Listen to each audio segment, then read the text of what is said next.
And so we never put anybody on the spot, but we take volunteers, and you don't have to have read the story ahead of time. It's very casual and flexible, but anyone who wants to read can read with us, or you can just relax and enjoy listening to the reading.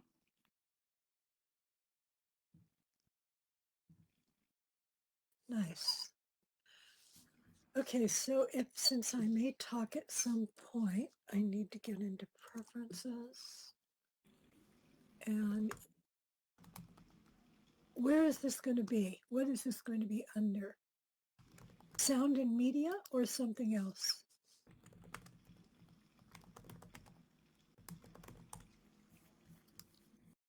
Just getting rid of all my IMs here real quick. Avatar lips when speaking. That is in sound and media. And I'm all set.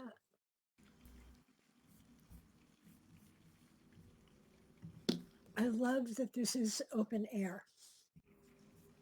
Yes, isn't it a great place? I think P did a great job. I don't see her here this evening. I was hoping she'd be able to come. She's kind of the inspiration for this CVL podcasting station. I find that when I am in enclosed spaces in Second Life, I often de-render the walls. Oh, another tip. I didn't know you could de-render the walls. Then it just looks like you're outside? Well, yes, and for me, for some reason, I'm kind of claustrophobic in Second Life. I especially don't like when I sit down and my view is behind a wall. Right. Yeah, I've kind of felt that feeling before, where you're kind of trapped. So all you do is click on it and go to more until you see de-render, and then you can de-render both temporarily, which means until you log out and back again, or you can de-render permanently.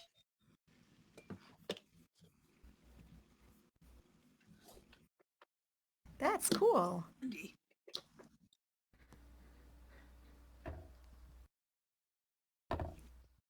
Oh, thanks for sharing that landmark. I see that Fran just sent out a group notice. That's great.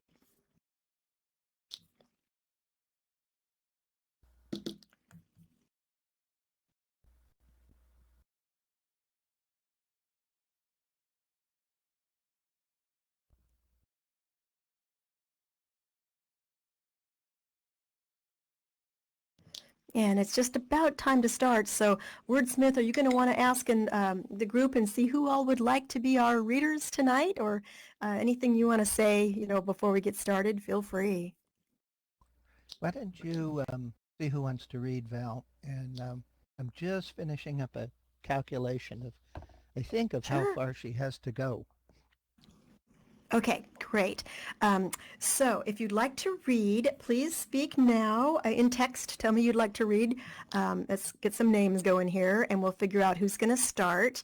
And as I said, it's real casual and flexible, so don't worry about it being perfect or anything. And I'll put the link in the text chat to the story.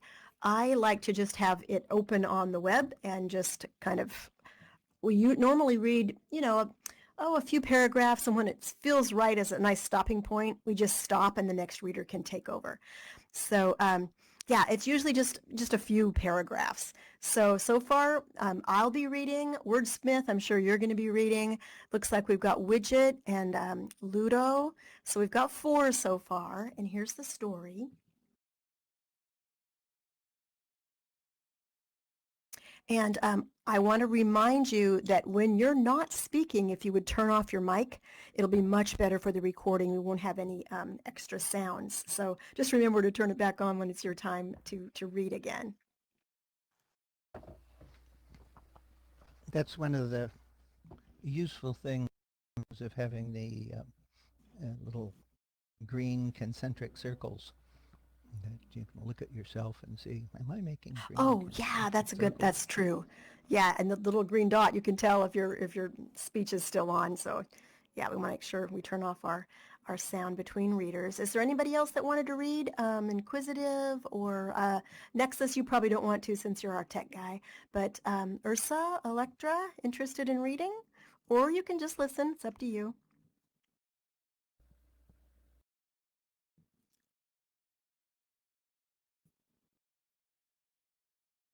All right.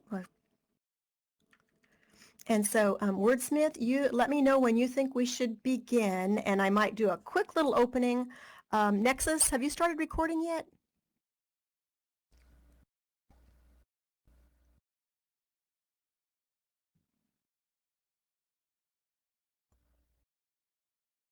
Okay, so we'll go ahead and do a quick little opening, and then we will get ready to start our story. So welcome everybody to the Community Virtual Library and Caledon collaborative event, our cross-community literary study. We meet monthly on the second Thursday of the month at 5 p.m. in Second Life. We do stories. Sometimes we read ahead the stories and discuss them, and sometimes, like this evening, we do a read aloud, and we're going to share this read aloud together here this evening, and I'll put it in the text chat one more time. The story is called Single Malt Spacecraft by Marie Vibbert, and I'll put the link in the text chat, and then I'll make sure I know who our readers are.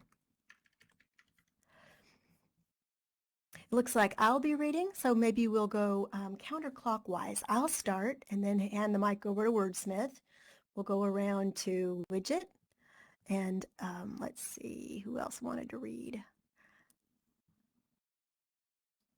I believe Ludo, you wanted to read too? Okay. And let's see, welcome Cat's Eye just getting here. So we'll see if there's anybody else who wanted to be a reader. We're just getting started, Cat's Eye. We're reading a story. It's in the local chat here. It's called Single Malt Spacecraft. It is a story that was published in June of 2020 on Lightspeed magazine.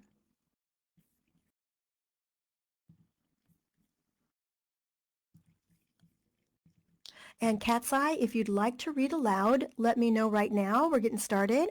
Or you can just listen if you prefer. And I want to reiterate that when you're finished reading and you want to stop, you can just say next reader or next, and then turn off your mic so we don't have any extra sounds. All right, so I'll start, then Wordsmith, then around to Widget, Ludo, and we'll continue our circle in that way.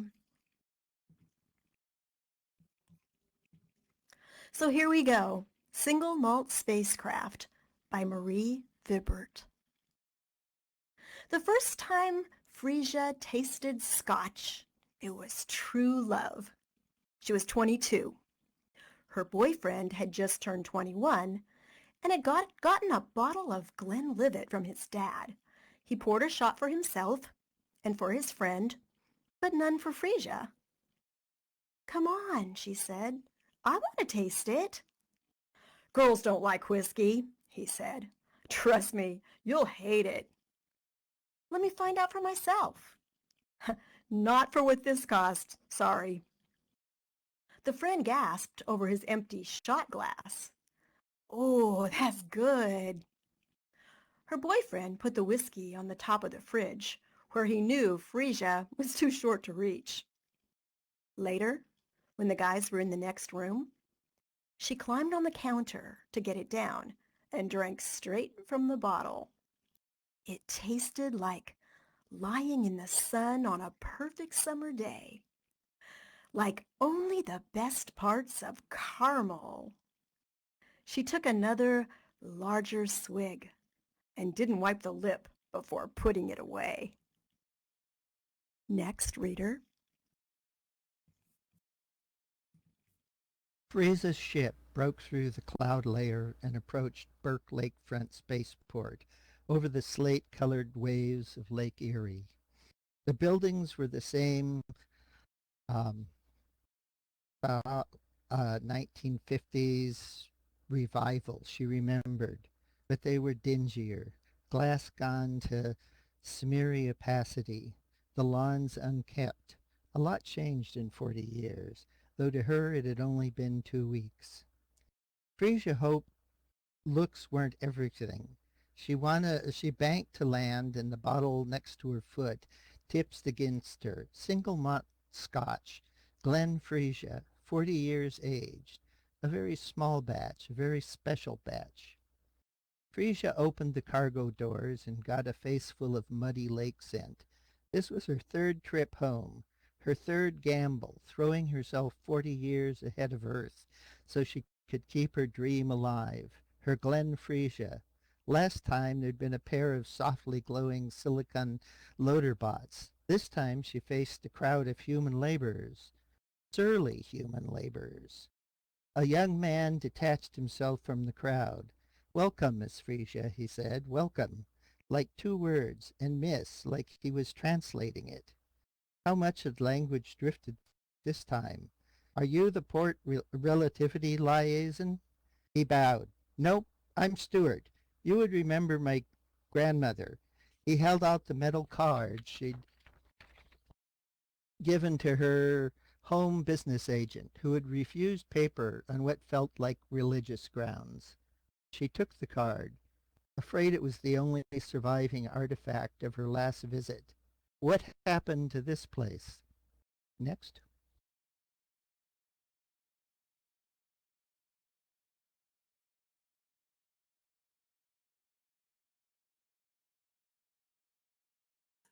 Ah, here we go. The war, Stewart shrugged, but Miss should make a killing. Nostalgia is large these days, and dang, he picked a ceramic superhero out of its foam cradle. I haven't seen one of these since I was a child. Is my storage locker intact? The warehouses near at hand looked like rotten teeth. Nope. Grand salvaged the contents, moved all south during the war and back again. Little different location. I show you. He set the superhero reverently in its place and waved to the porters. Caraves, the new warehouse, looked like a sandcastle version of a barn. Stewart caught her staring. Slur Rock. We have this when you were home last? No, what is it? Silicone mud mixed sprays out of a hose. Goes up fast. Flexible for earthquakes. Ugly as butt, right? I wouldn't pick it. Teresa wished he'd moved faster. Next.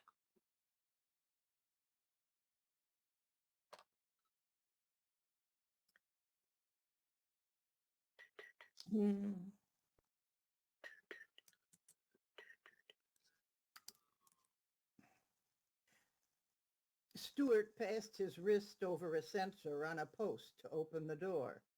So they were doing it that way now. 120 years had passed since her first trip out, but there were always doors, always some means of opening them. The interior walls looked like marbled plastic and were probably another new material she'd never heard of.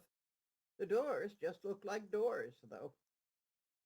Frisia felt her shoulders unclench the minute she saw her casks. Here was something timeless. She stroked the wood she'd abandoned to the vagaries of decades a few weeks ago. Next to it were the business ledgers, hard copy to ensure they survived, and what had been a top-of-the-line data interface 40 years ago. Frisia flipped the little box open and the screen projected above it. Is this going to work for my sales and purchases? Not sure. The data infrastructures suffered. He pronounced data infrastructures like a single multisyllabic word, learned phonetically. Grand saw it coming, though, tracked your holdings and transferred as need. Looking for a tip? You pay my family well, he said, with the careful nonchalance of someone bucking for a tip. Stewart showed her how to approve purchases on the device, embedded in his wrist. They were using ceramic casks now, lined in printed oak. She worried over the effect on flavor, but Stewart insisted there was no supplier for real oak casks. Next.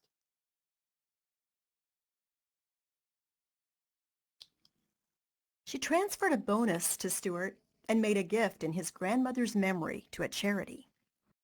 "Looks like I won't be upgrading the ship," she said. Not terrible. This was not the worst she could have found things. Glen Frisia would live another day. Tell me, what's new and cheap and made of something that ages badly? He looked disappointed. How you get into this? He waved his hands helplessly. Junk dealing? He narrowed his gaze like sunlight in a lens, like he was trying to burn understanding into her. I mean, your ship? This Independence. How'd I get out of my trucking contract? His response was a widening of the eyes, eagerness. His grand had to have told him the story. Intrepid trucker makes it good on a lucky stash of comic books. You're trying to get me to brag, so I like you.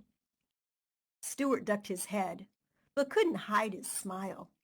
It working? Next. Frisia spent the night with Stewart.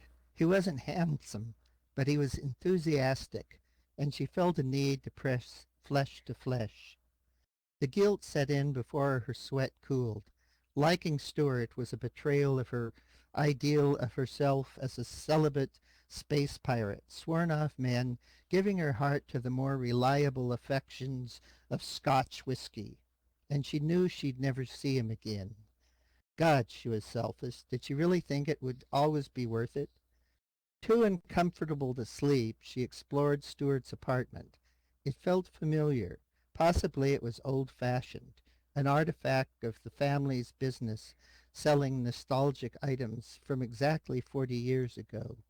Stewart followed her into a kitchen that looked like his grandmother's. He put his hands on her bare hips and kissed her shoulder. Hungry? She wasn't particularly, but it was a chance for fresh food. Yeah. Stewart fried eggs wearing silk sleep shorts, downy hairs on his stomach, skin taut and smooth as eggshell. It was the best he'd looked. When will you quit? He asked. He looked back when she didn't answer. Meaning it must be lonely all those years. Now he was bucking for more than a tip. Feels like a few weeks to me.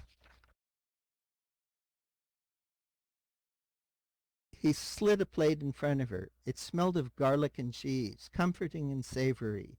A few weeks can be lonely too. The eggs were a little too hot, crispy on the edges, exactly how she liked them.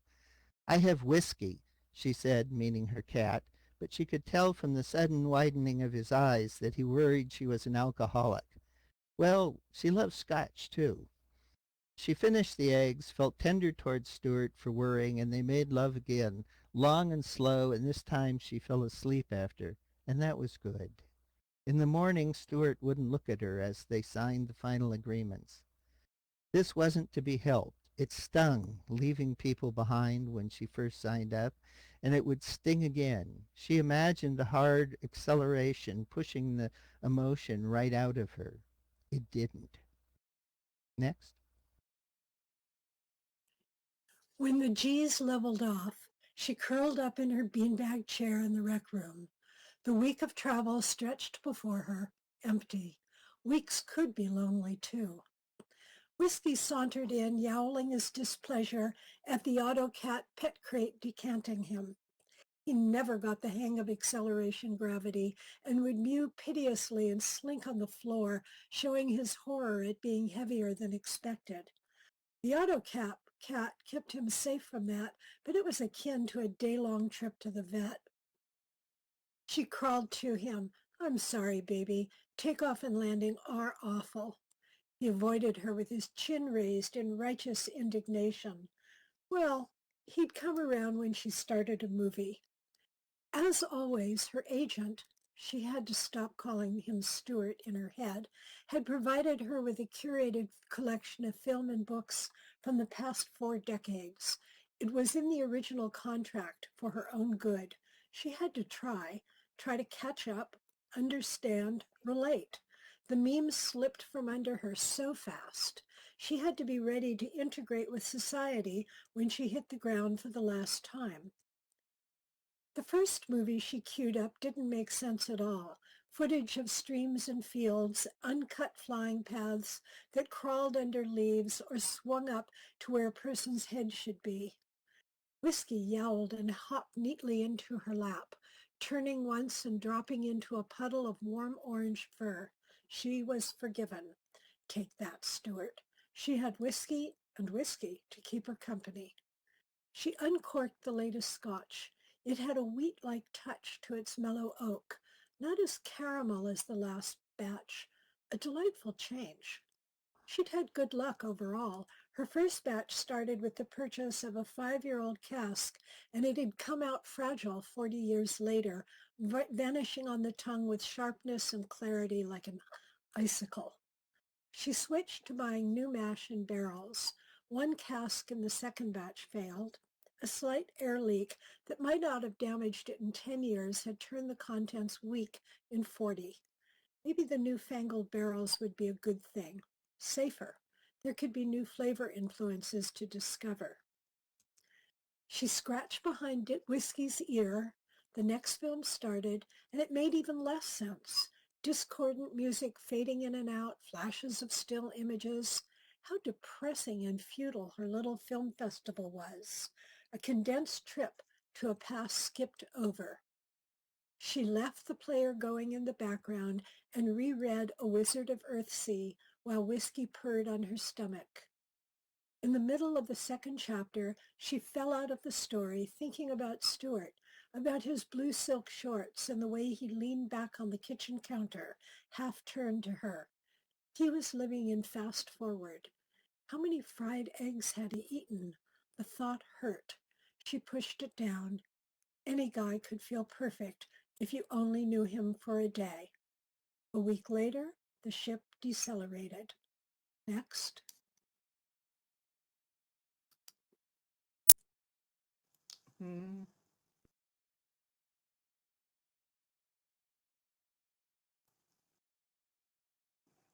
Style and culture changes were slower on Gleesteg. The spaceport building had added 2 new wings, and moving sidewalks had been put in. She couldn't quantify it, but it felt like there were more people. Maybe that was just the sidewalks moving them faster. She found, to her horror, a thriving nostalgic trinkets market along the arrivals bay. Truckers like her setting Earth imports out under cloth awnings. The second table had the wax butterflies. Stuart had suggested she buy. Swarms of them. Well, no money in those then.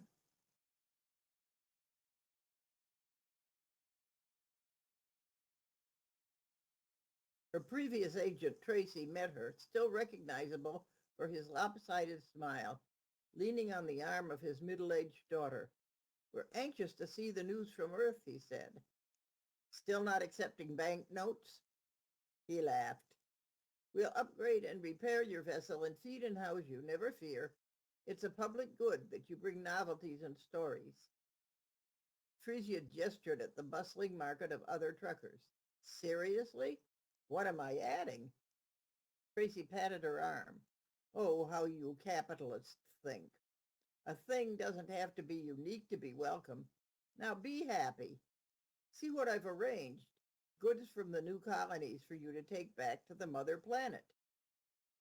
New colonies. I miss a lot when I'm en route. Still no faster than light radio? How would that even work? The daughter scowled. Tracy tackled delightedly, and they spoke rapidly in a patois. Daughter rolled her eyes in gesturing, father waving ideas away with one hand. They were close speakers, people who touched a lot. Frisia felt the empty air between her and them. She sleepwalked through the day, feeling like she'd left a kettle on back on Earth. In the morning, Frisia was loaded up with news and data files, as well as the promised exotic trade goods, a crate of biological specimens suspended in sparkling energy fields. I was lucky to see you twice, Tracy said, smiling sad in the way only old people could pull off. He shook her hand a long time. My grandchild, Patra, will greet you next time. I'm training her. Unless you wish to stay. His fingers closed, tugged on hers. She couldn't bring herself to speak in response. She hugged him. She knew when she first set out that she'd end up not at home on either side of her route. But she hadn't really known. What was the difference between intellectual knowing and real knowing? Tracy probably knew. Next. The colonists' film collection started with a news report specially made for her to bring to Earth. Usually she liked these prosaic, easily digested stories. This time, it felt like a highlight reel from 4 seasons of a sport she didn't follow. Names, dates, numbers. Did any of it mean anything? She had a double shot, neat, of Glen Frisia No. 1. Life wasn't so bad. She lived in endless luxury of fine alcohol. She tried to gather whiskey into her arms, but he turned and hissed at her. She gave him extra food and a wax butterfly to destroy. She thought about the casual intimacy between Tracy and his daughter, between him and this granddaughter she would meet next time. Stuart could be a grandfather by the time she got back to Earth. She started to look forward to meeting his kids, seeing what sort of people they turned out to be, wondering what they would reveal about him in their attitudes and manners. Next. Just outside of Earth-controlled space, Frisia was seized with certainty that no one was living on the home planet anymore. Where was the air traffic control signal?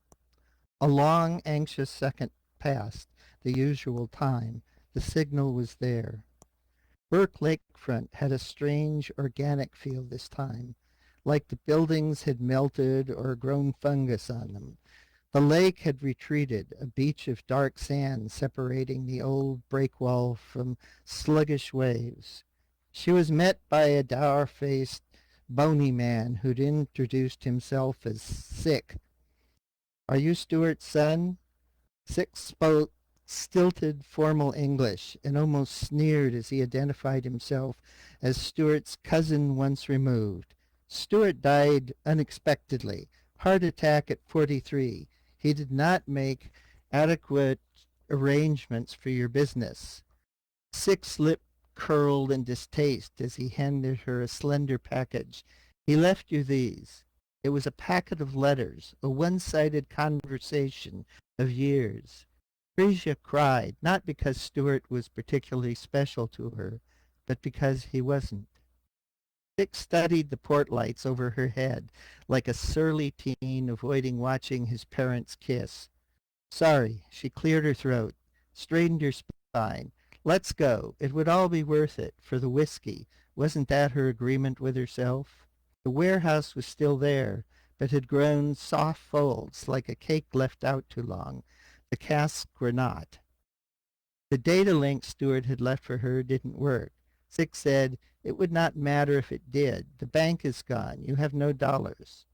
Still reeling from the news about Stuart, half her mind on what the letters might contain, Frisia wasn't sure she heard correctly. "No dollars. My money. Nothing is left. Where's my whiskey? I took it as payment." He looked like he thought this is a generous concession. "Payment for what?" "For my services in your absence. I need you to tell me what happened to my whiskey. I need my ship service so I can take off again. I need to buy more whiskey." Sick folded his arms. "How is this my problem?"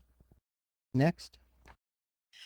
After several hours of negotiation and grudging translation, Sick admitted he'd moved the cask to the bottling facility but hadn't been able to pay for processing. Frisia arranged to have the whiskey bottled in exchange for a percentage of the yield, with the box of biospecimens and the tchotchkes from 40 years ago, with going to Sick to pay for whatever it was he felt he'd done for her. He certainly hadn't safeguarded her business. No new casks of fresh liquor to age.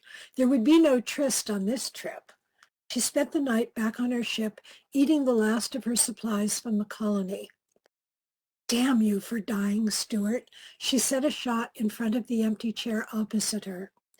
Compared to Stuart, losing all her amassed fortune impacted her emotionally like losing a particularly long game of solitaire. They had only been numbers in a computer. It wouldn't bother her at all if she could get back on her route. She had always known she had a limited number of trips in her tank. Despite that, she hadn't formed a plan B. The security system projected an image of Sick in front of her. He was knocking on the cargo door. Ugh. He looked even more of a prick in side view. She opened a channel rather than get up from her sulk. What do you want? You have no fuel. There is no reason to hold on to this ship. You will sell it to me. Frisia slammed down her bowl. Not that he heard that. He was squinting up at the security light over the hatch. Whiskey hopped on the table and started eating the spilled oatmeal. She pushed him off. That's bad for you, Cat. He ignored her. Frisia grabbed a bottle of Glenfrisia Batch 2. It came in particularly heavy glass, and stomped to the cargo door. She brandished the bottle. I'm not selling. Not to you. Sick was nonplussed. The port will demand rent. You could get me in the sky again, you cheat. His cold expression didn't change. I could, for your whiskey. Frisia lowered her hand. She looked down at the lovely caramel-colored liquid sloshing in the clear bottle. She had a store on the ship, one case from each batch. How much? All of it. Oh, fuck off. She slammed the door shut. Back in the galley, she watched him shrug and walk away on projection. Glenfrisia Batch 4 came out peaty, complex, and dark, despite the mellowing of age. No discernible new flavor from the artificial oak. It paired well with instant oatmeal and depression. Next.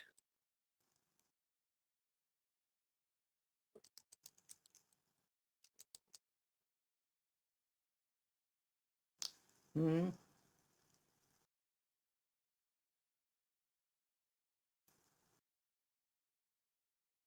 The next day, probably at Sick's invitation, the Port Authority visited. The chief officer had bushy ginger hair and a little tablet she consulted after every sentence, as though it was transcribing or translating for her. We do not accept a barter, she said, after Frisia offered a bottle of whiskey. It's very valuable. A glance down, a word mouthed, a glance up. It is not currency. For the love of Jupiter, no, don't translate that. Frisia was already frustrated with how slow the conversation was going. Of course, now the officer was checking her plea not to check. Don't you know anyone who would be willing to trade scotch for cash? The officer's eyes widened. She didn't check her tablet. Scotch, she asked, with perfect, clear understanding. A lucky break at last. Frisia waggled the bottle. I don't suppose you'd mind a sip while we haggle. The offer looked adorably heartbroken. We must. Propriety, no brags. No bribes. Sick skulked just outside the cordon for Frisia's ship, looking like a cat watching a fish gasp at last. Frisia put down her bottle. No bribes, but if you put me in touch with someone who can buy my scotch. She paused to let her reading catch up. I will then have money from that sale for fees. We do not have authority. We cannot contact food merchants. But this woman did care. Frisia could see that. She cared about scotch. She put her arm around the official's shoulders. How would you like to help humanity itself? No bribes. Frisia nodded. No bribes. A legitimate business deal and a public good. If you can't put me in touch with food merchant, can you put me in touch with a government? The official looked doubtful, but she also kept looking at Frisia's bottle. That would not be against the rules. Next. Frisia left Earth for the last time, misty-eyed and much poorer. She'd ended up trading all but one bottle each of her hard-gotten whiskeys, the open bottles, which she had to keep. She had her fuel and bills paid enough that the creditors wouldn't stop her launching. No Glen Frisia Batch 5 aging, alas. But she had something better in her hold. 4 biostasis full of tiny, fresh, sprouted barley plants.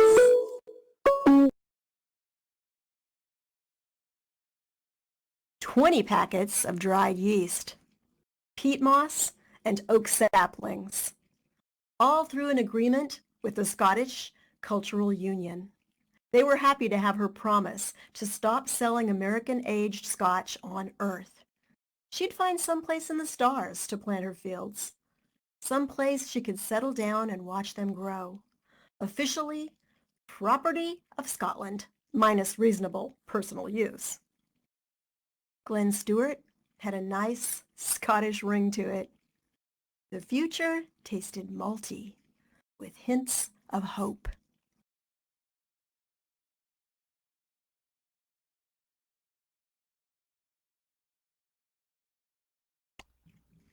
And Nice there you job, have it. everyone. That was fun. That was really Interesting pick, Wordsmith. Well, I like cats. I like stories with cats. A Single Malt Spacecraft. I mean, how can one pass by a title like that? And a fairly modern woman writer, which, I've been trying to make sure we include some of. I liked the capital W whiskey and the lowercase whiskey. We had whiskey and whiskey. That's right. Yeah, Inquisitive saying the characters are more concerned about whiskey than everything else. I kind of, in the back of my mind, I was thinking, what could this whiskey sort of symbolize? Because it's, it could be something else. It wouldn't have to be Scotch, but it sort of had this, one thing that was the big, focus of what she was doing in space. What did that make you think about? You know?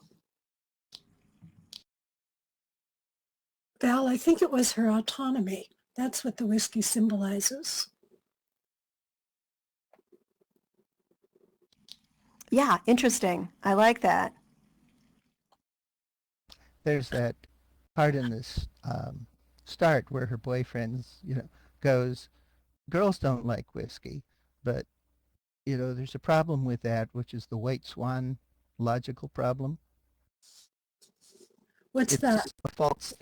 It's a false statement if even one swan is black. Oh.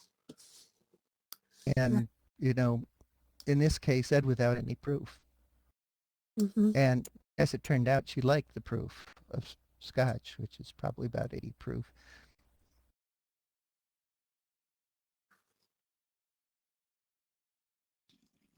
Yeah, and at first, I didn't even realize how sci-fi it was. I was like, well, now is this science fiction? And then once she got out into space, there was some interesting feelings about what that was like. And I really liked the part where she was brought some multimedia, the movies and the different things that talked about memes. That was interesting when you think about out in space, what our media might be like.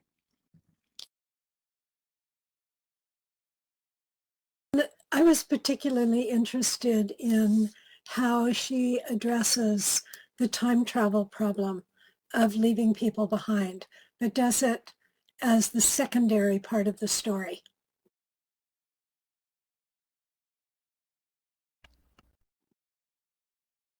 Yes, I've actually thought about that in the past, which was another reason I picked the story, in that you always lose people unless you have more organization and pilots going to different places and some overseeing agency trying to keep them in sync. So, 2 25-year voyages for this person, a 50-year voyage for that person, but when they come back home, they'd be in sync together. The world would have changed 50 years, but they would have changed, you know, as in this case, a few weeks. Right. And that made me also think of, when you're in a rocket and you're out in space, you are confined within a certain physical space. And that's interesting to discuss here in a virtual world where we are so free from that. We are not confined in a physical space at all as we sit around this table and you're sitting in these chairs. And yet we feel as though we're actually in this space. So we were reading a story about a confined space while we were in a completely unconfined space.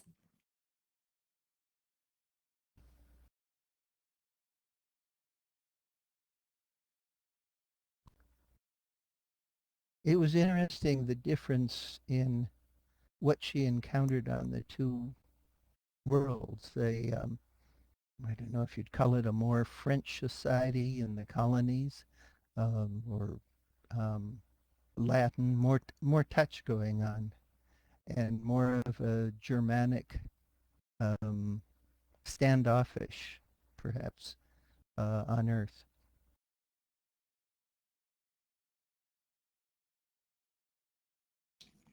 I think the use of the barter and the idea that the whiskey, was used for barter, um, kind of brought it a real human element to it.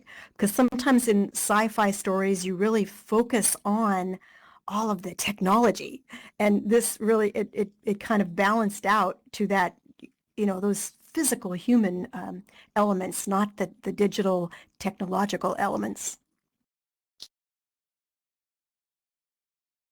Right.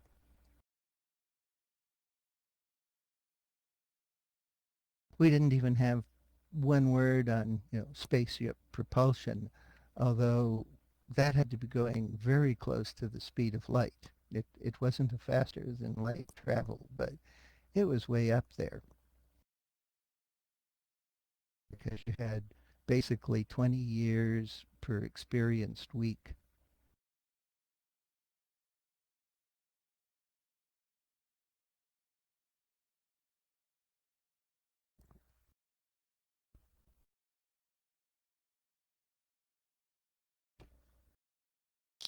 I see a little bit about the author at the end of the story. I'm going to put it here in text chat, just because I think.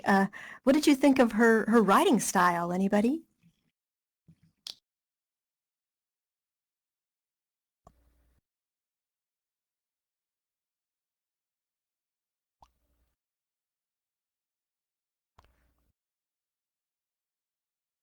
Well, it's interesting. She started the story with a bit of introduction that wasn't exactly part of the story, but prompted everything that followed.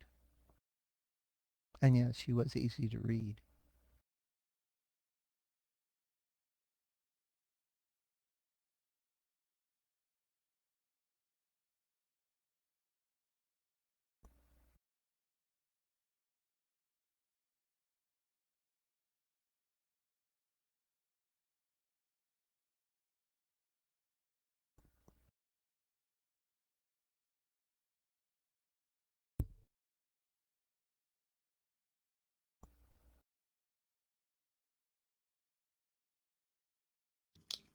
I feel like some of the science fiction stories that we've read have a lot more complex science, just different ways that we might view scientific things in the future than this one. I didn't really feel that much.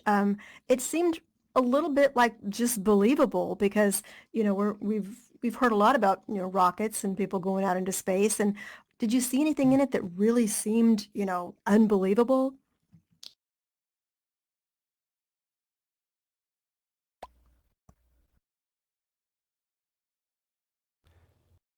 I would say more of the opposite. I would say that it was hard to tell where it was. I couldn't tell I was in space.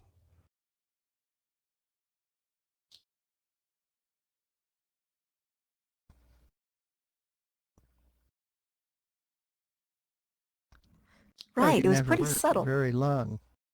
That space was sort of the interlude, or the space between the notes, as Debussy used to say. It's part of what felt real to me about it was the changes. You're recognizing the changes every time she landed.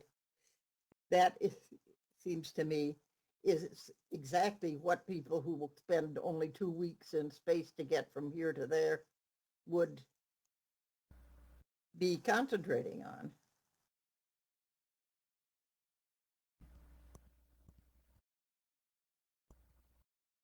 And I felt for her every time she said she didn't understand what she was trying to catch up with.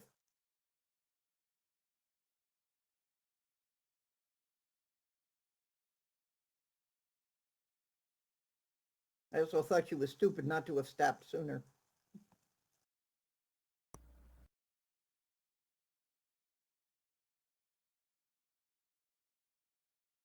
Ludo, can you say more about that last comment? When would you have had her stop and why? If I went off into space, I would want to stop before I stopped understanding the culture. I would want to stop in a place where I could really catch up. Right. Right.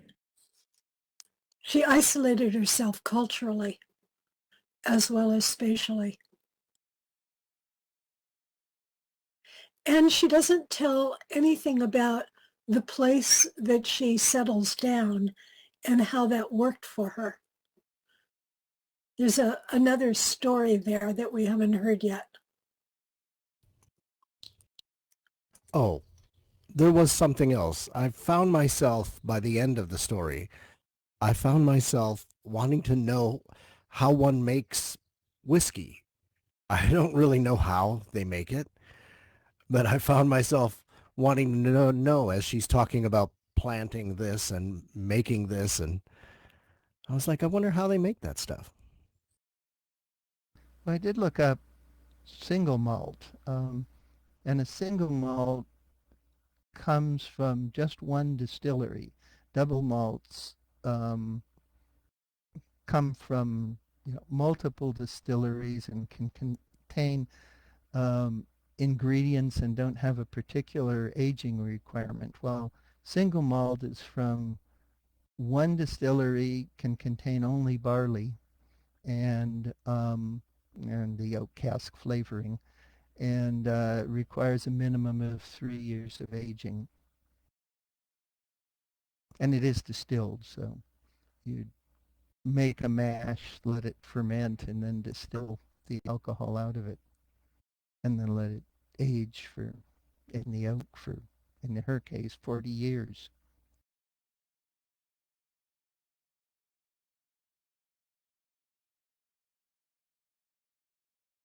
I wonder, I wonder if there's something in that of being a single malt made from only one. I wonder if there's something in that. Quality, generally. Quality in terms of having to be aged and basically Right. Do you see like something? it I'm would be sorry. like a varietal wine versus a blended wine. I was wondering, since it's in the, she's used that in the name, that if she had a secondary meaning in being a single malt, uh, if it relates to the character or if it relates to something else. It's a good question. I think she was just trying to make it very specific because whiskey drinkers distinguish single malt from other types, from blends. So maybe it was meant to add authenticity. Plus it makes for a clever title. She liked the whiskey, fell in love with it, and suddenly took control of it. Whiskey frees you. And took control of every aspect of it, wouldn't even mix with any other brands of whiskey. Right, that kind of fits with my idea of the whiskey representing her autonomy. Yes.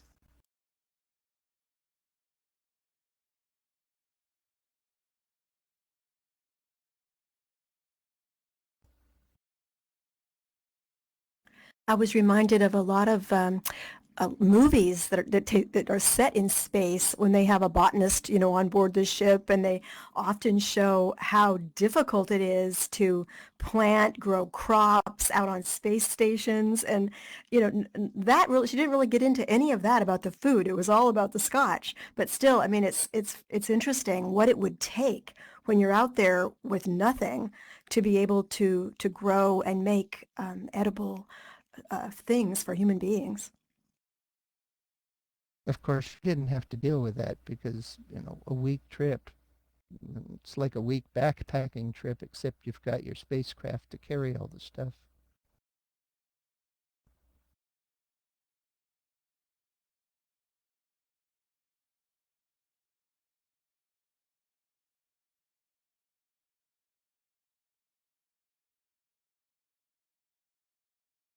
Well, I don't know about you, but I've heard talk that there will be, there's going to be space stations within our lifetime, perhaps even to Mars. I don't know.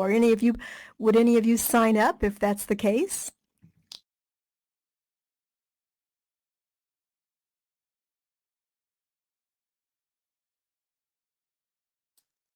I wish I were 40 years younger.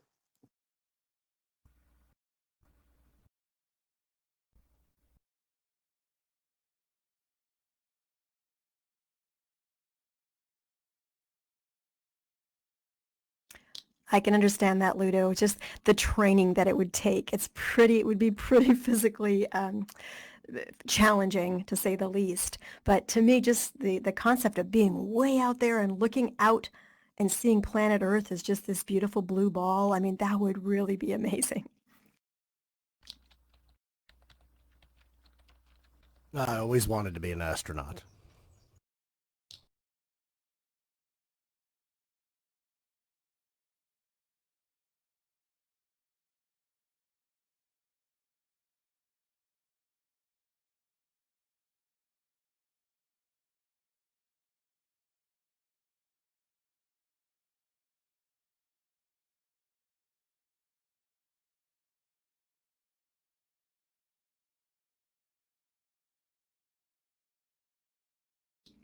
Well, when you think about Second Life and virtual immersive experiences, you can go up in space here. Have any of you flown on some of the rockets in Second Life? Last year's Virtual World's Best Practices in Education was a space theme, and you could take this rocket, and you don't have to go through all that physical training. So that's one thing to be said of virtual worlds.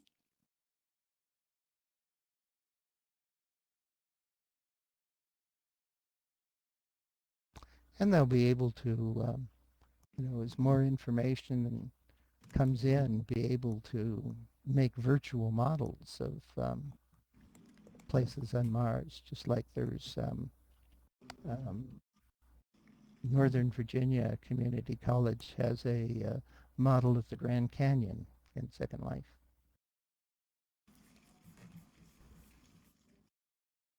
Right, and when you think about how immersive technology will probably even improve in the next few years, there'll be a lot of experiences that we will be recreated that will be probably quite similar to what it would be like to do actually in physical reality. Mm-hmm. One of the things of the um, time dilation for the Voyager and the time that it expires on Earth, people have taken, used to take trips on sailing ships, or join the crew uh, to get over failed relationships or, just get out, get away. And boy, 40 years, that pass on Earth, and a couple weeks maybe in the spaceship changes things, you know, that you come back to a totally different world. Well, not totally different, but it's still round.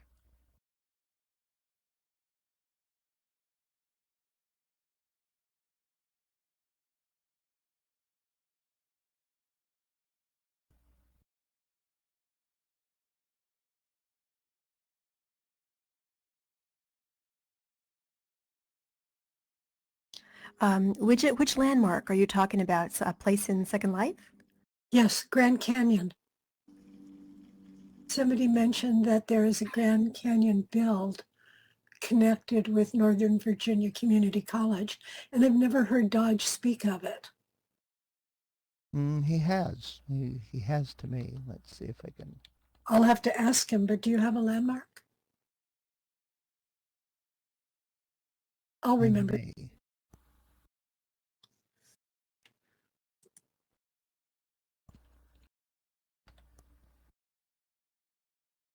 Let's see.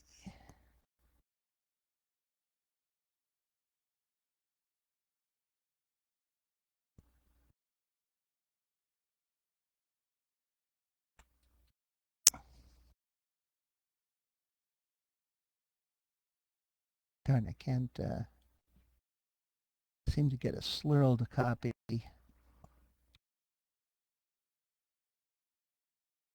Ursa says she has it and will pass it to me. Yeah.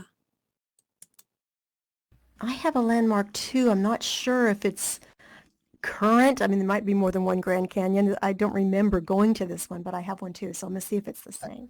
I just gave Widget the one I had, I think. Yep. Very happy to have that. Thank you. Somebody I haven't seen in Second Life in years has just come back, and she has a group of high school students who are going to be touring Second Life as part of some kind of mission. I'm not sure. And now I've got 3 copies. And she was asking me for places that would be suitable to take them. So I'm going to share this with her.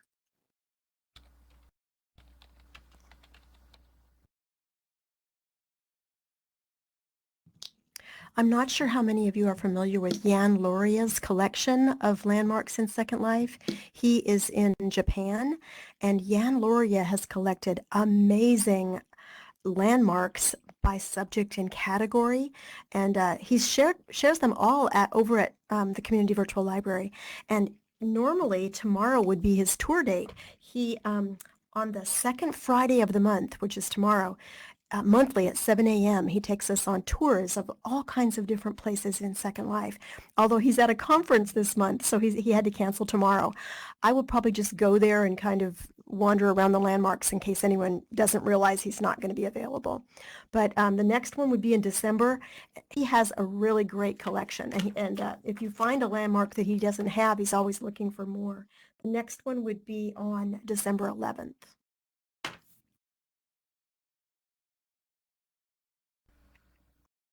I should have reminded everyone to turn off your mic, when you're not speaking, but during the discussion time here, we're all sort of talking at once, so maybe it won't be too much feedback in our recording. And I do want to thank Nexus for helping us with our technology behind the scenes during our discussion tonight.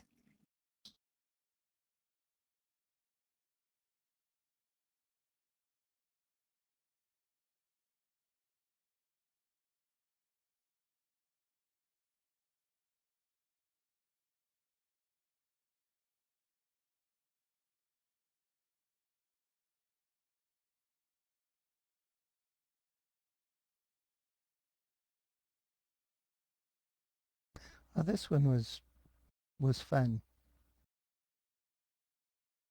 Cats and Yes, whimsy and scotch. Yes, it was really fun, and it was fun to try doing a recording. We'll check it out, see what we got, maybe post it on our podcast station. I'll grab that for you guys so you can see where the station link is. I'm not sure if we will do another podcast. We can talk that over, Wordsmith. Would it be next month? Would it be over at Caledon normally? Normally, I think, because we just did this one at a CVL site, so. Okay, so we'll just mark your calendars for the second Thursday of the month. Next month, that would be the 10th. And then we'll let you know if we end up wanting to do a podcast again in the future. This is our podcast channel. We've just started, so there's just a few things on it. Oh, wait, that's not it. That's the author. Let me copy that again. And you can look for the podcast here. Okay, here it is.